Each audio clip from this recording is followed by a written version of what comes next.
পুষ্পা দি rule নিয়ে এমনিতে super hype চলছে। এ নিয়ে বেশ কয়েকবার রিলিজ ডেট পিছানোর পরেও কনফার্ম করা হয়েছে আগস্টের 15 তারিখে রিলিজ পেতে যাচ্ছে পুষ্পা 2।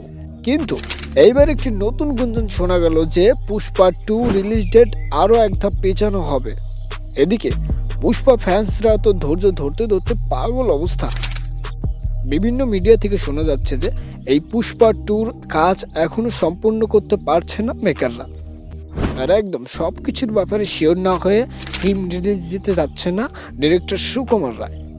তবে রিলিজ ডেট পিছানোর কথা শুনে ফ্যান্সরা হাল ছেড়ে দেননি, বরং ফ্যান্সদের মধ্যে আরও হাইপ বেড়েই গেছে। অবশ্য অনেকেই এমনও বলছে যে মেগাস্টারদের এত হাইপ দেখে তারা সুপার প্রেশারে পড়ে গেছে, যে ফ্যান্সদের এক্সপেকটেশন ঠিকমতো মিট করতে পারবে কিনা। যাই হোক, দেখা যাক শেষমেশ কী হয়।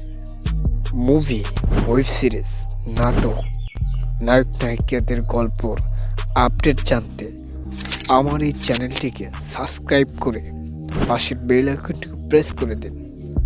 সম্পূর্ণ ভিডিওটি দেখার জন্য আপনাকে অনেক অনেক ধন্যবাদ।